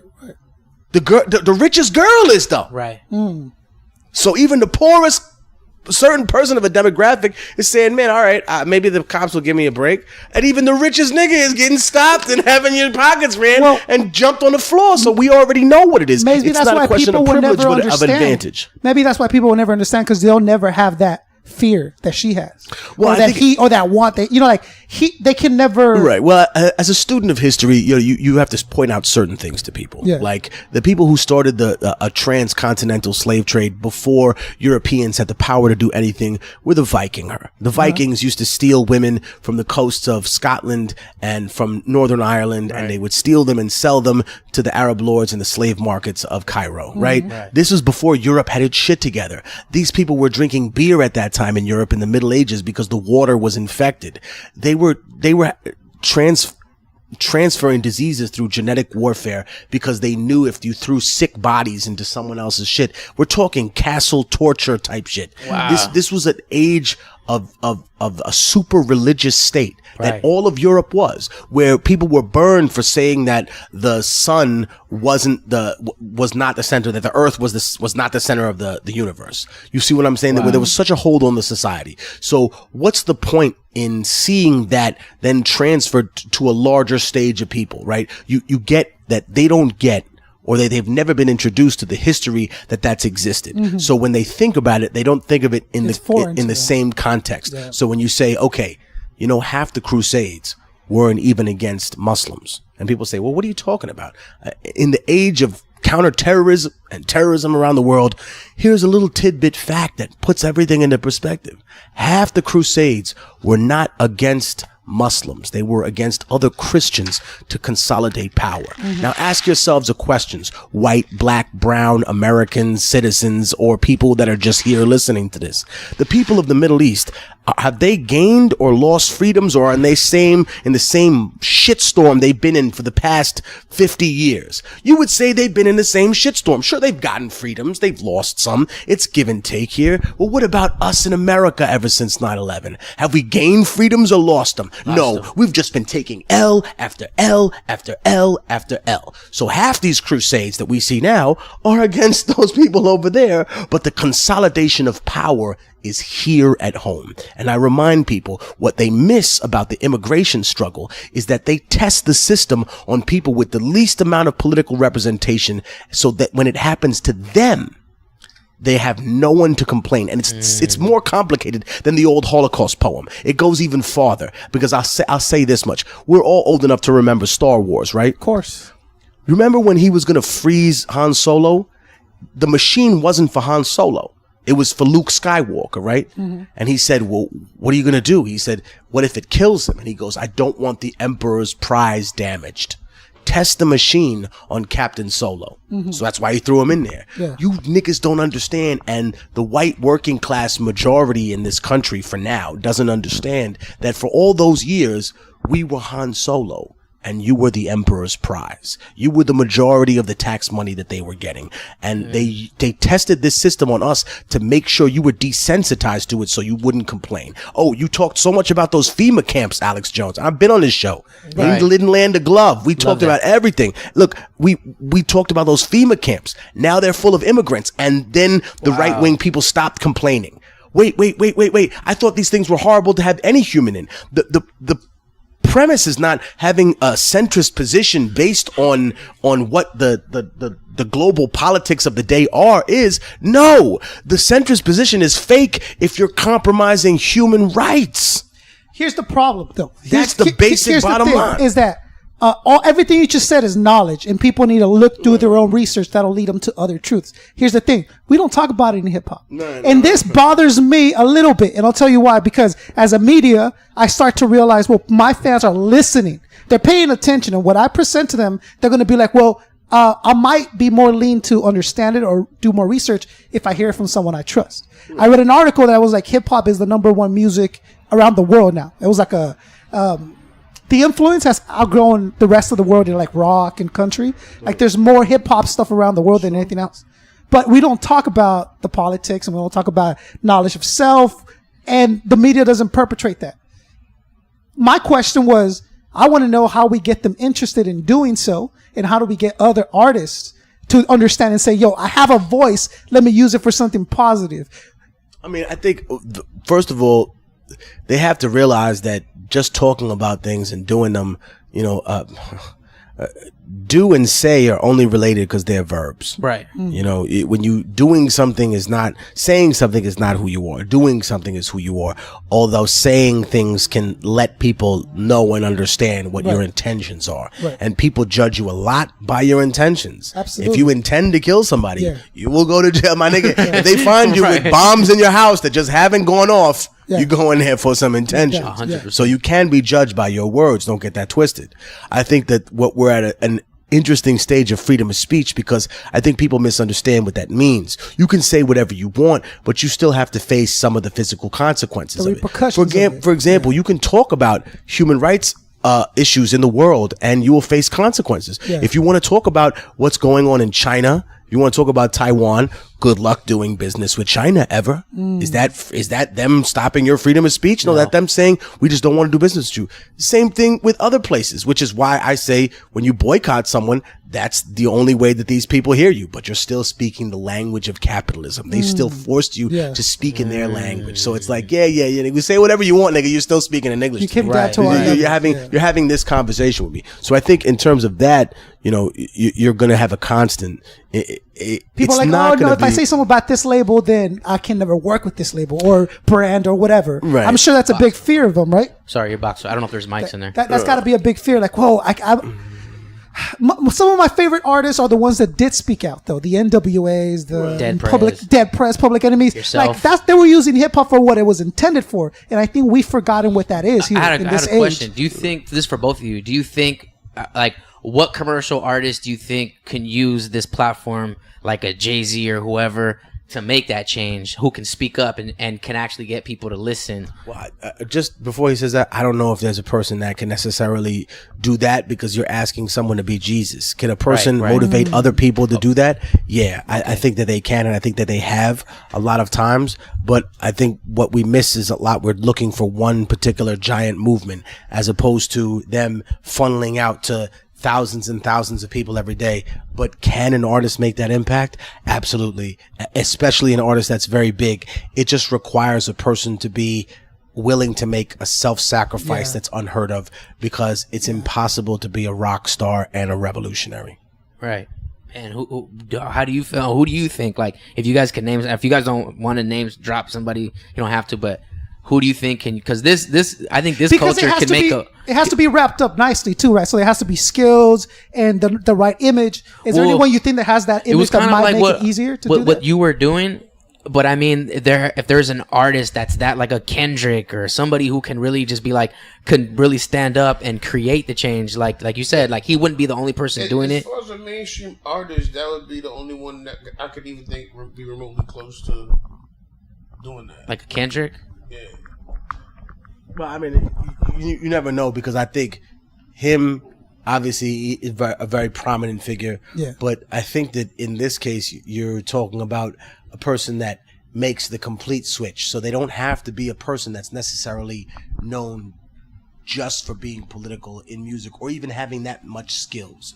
They need to be just a person who's prominent, who said, I've decided to take this part of my life and change it. For example, Detroit Red, right? That was Malcolm X's old name. He wasn't the best thief. He wasn't the best hustler. He wasn't the best motherfucker that did what he did back then. He became one of the best at being a revolutionary thinker.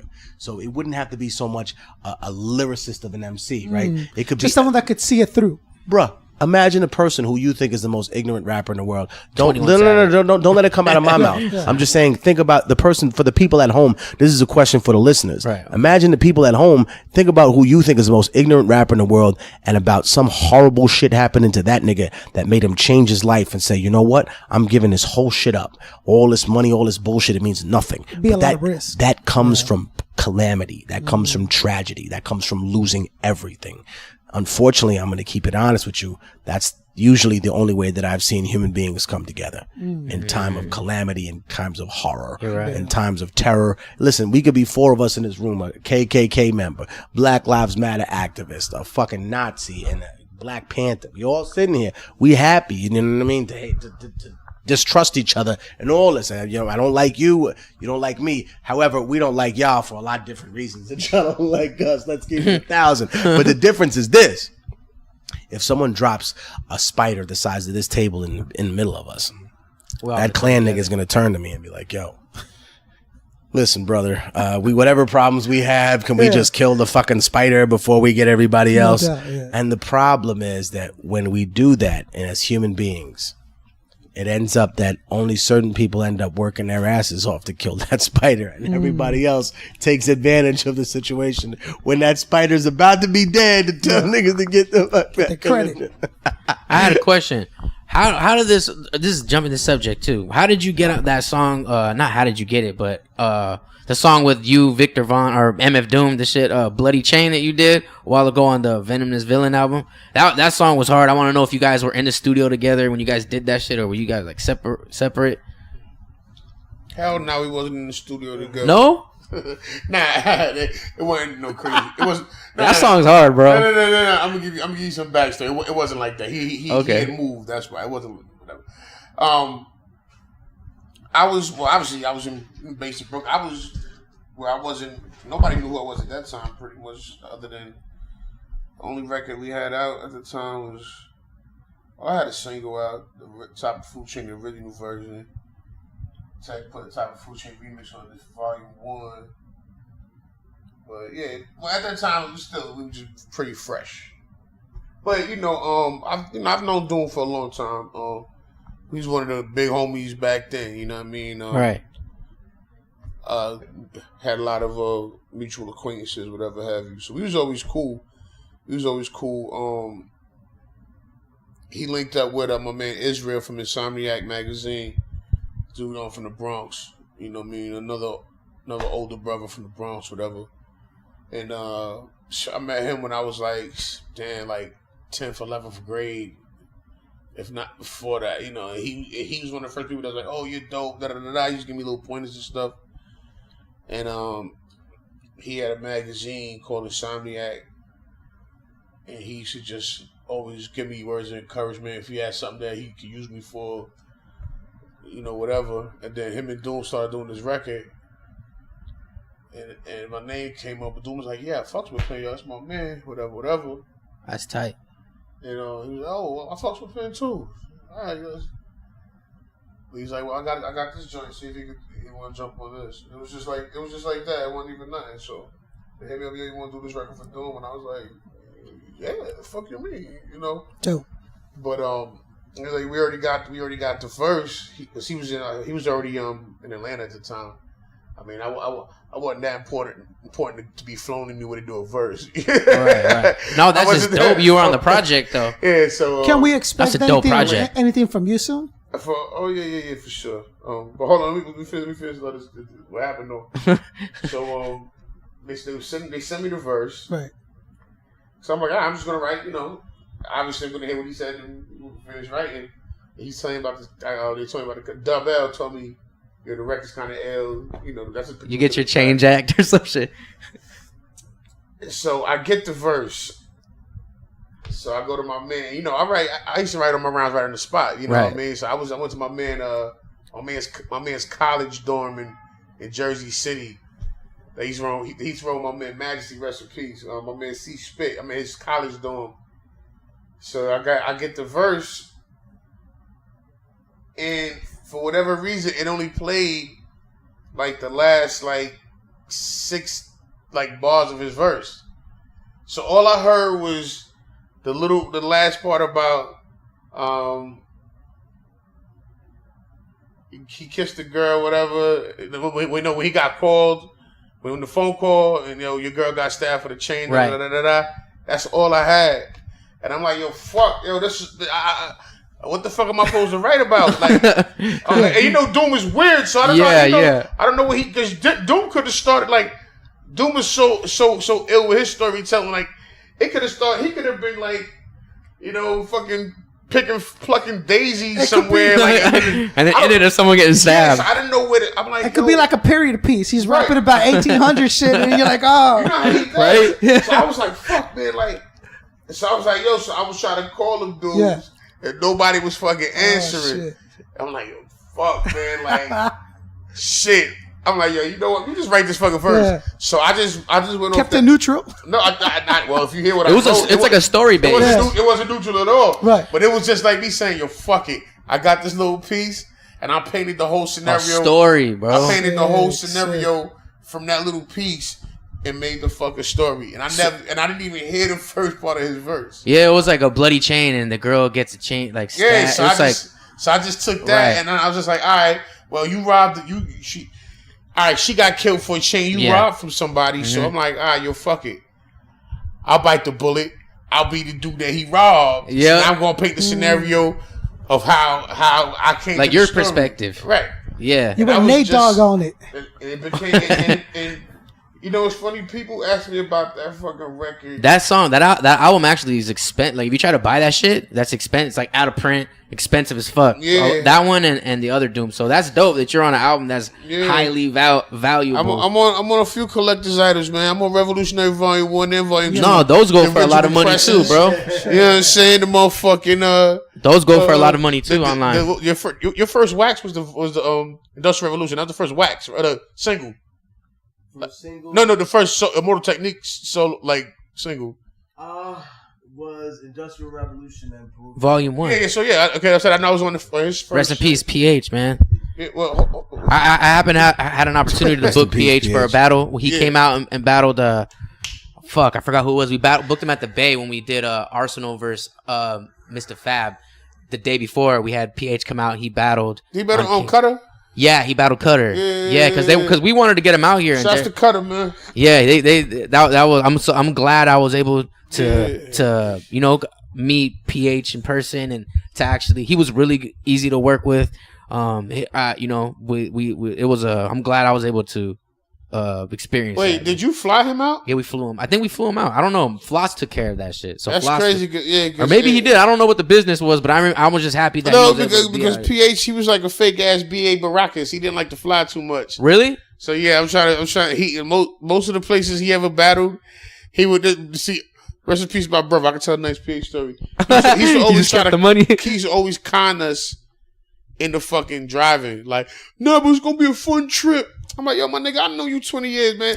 I'll meet you there, bro. Like, I'm good. Because he was just trying to use that because he didn't want to drive. He didn't want to drive by himself. So yeah, but we can have a road trip. He flew. I think he fucking road trip. Go to the damn battle. I think he flew out. I think he flew out here because he didn't drive. He came all the way to the Bay from New York. I mean, he's flown a handful of times. I mean, he toured. Damn, that's one of my first people I knew that toured. He did Australia like in the late 90s or something shit. Man. So I mean, obviously he didn't get there by boat. He didn't do the what's the big one? He didn't do KRS. He went out there by boat and shit. I don't know how. Wow, that shit by boat. Damn. It takes like a month, right? It takes like a month, right? takes like a week or two to go over the ocean. Wow. So That's crazy. But yeah, so like I know he didn't do all that shit. So I know that fucking PH flew to fucking Australia. Yeah, but that Peruvian Cocaine, that was a big cut. So that was the first. You said the first single off the album. Yeah. It was the B side of the first single off the record, and such a good track. it was actually produced by my brother Southpaw, and we all wrote it pretty playing much at the that Barclays day. Center tonight. Hold on, Southpaw is at the Barclays. He's at the Barclays Center now. He does like a lot of the background sound and like the Pro Tools, running everything for a lot of very big names now. But he still always produced stuff for me, and he produced a song or two, I think, for Penn. But he produced that record, and we basically just had everybody eating pizza, writing their verse, and then as soon as they were done, they would go downstairs. They got their role assigned to them, and they were told what they were supposed to write about, and they would spit the verse for me, and I would be like, all right, Nice. cool. And then I would say, if something had to be changed, or I would be like, this doesn't fit, I would just be, there were only one or two instances where I was like, this don't rock, and they would just be like, all right, what about this? And I'm like, perfect. So it was so simple to work with your friends back then. We wasn't worried about nothing. We were just, we were trying to get a couple $100 and perform in front of a few hundred With people. Tone Deaf, who's amazing. And we all wrote that Loved shit. any Tone Hold up, Deaf and we album. all wrote those verses right there. Right then and on there. the spot. None of those verses were like, oh, here, I got this. Was that your Now- idea? The concept of the Nah, song? yeah, it was my idea That was so and we dope. sat down and basically everybody. I wanted to be spontaneous, so everybody wrote their verse on like the back of a pizza paper plate and shit. Like everybody had that shit. Yeah. And then there are people that don't even rap no more that are on it, like Lou Cipher. Shout to him. Lou Cipher, yeah. The only time that I think we performed that with everybody there was Rocksteady, and shout to Rocksteady because I heard this is the last anniversary. Yeah. He was? No, he wasn't there. Well, I think Lou wasn't there for the Rock the Bells one. Oh, But what I was going to say is, yeah, I heard that Rocksteady is having its last year. This year. So, big shout out to 40th, them. right? Yeah, it's crazy. it's just Shout out to This is the them. 40th anniversary, I think. it's the 40th, yeah, 40th. this This the last week is one. the last one. Yo, bro, it starts today. Oh, so yeah, it's Yeah, Rock so Shout we're out to going to them. miss this. let me say, being some of my Peruvian code, let me say one thing, and then just do whatever fuck we do. Listen, man, I've heard this record explained a million times, and everybody had a particular role in the song, and they say I was the drug dealer. If you listen to the fucking first words of what I said, I was the one. Listen. Who's before me? No, Cypher was right. No, Tone Deaf was right before me, right? No. Let's see. It goes You, PH. C-Rays. No, he's last. Oh. Pumpkinhead. Then it was Balik. Balik. Then it goes. Wait, how's Balik's verse start? Yo, it don't come as a challenge. I'm the son of the fathers. And then Tone. Tone. Then me. You. Right. Okay. So, no, hold on. Then Tone, you. Then Cypher. And then Wolf. Yeah. The nigga in jail. So, yeah, that's how it ended. All right. Listen. So, Tone Deaf was before me, and Tone Deaf was the government official. Yeah. Right? Okay, so why does everyone say drug dealer? I'm the one that the first. Okay, so the government official doesn't go to the fucking neighborhood doing the corner That's like, true, here, that's true, take yeah. these drugs and supply the fucking community. Like, Well, they do, but not like that. no, they don't. Not like, okay, I want you to see some government officials just on the corner like, hey, yo, fam. No. Well, then it just don't Right, show. right. First, thank you. The first line. Drop it in. The air drop it Yeah, in. the first line of my verse was, I don't work in the hood. Hit my connect, that's what's really good. And supply work to the hood. Like, I supply the fucking hood. You know what I mean? Yeah. So, I wasn't the fucking drug dealer. And if you say that, obviously you didn't listen to what the fuck I said. But I notice half the time I do songs with this guy, they don't listen to what the fuck I say, but they just listen to what the fuck he said. So, okay. I guess it comes with the fucking territory. So, you got anything else before we leave? If you anything else you want to ask? No. We're all set. Hey, thank you guys for having us do over, that. man. We would truly appreciate that. They were supposed to bring like 2 chicks per question.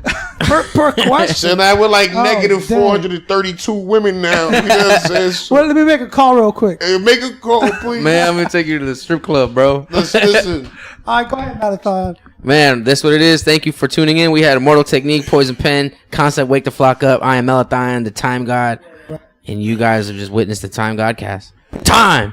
Or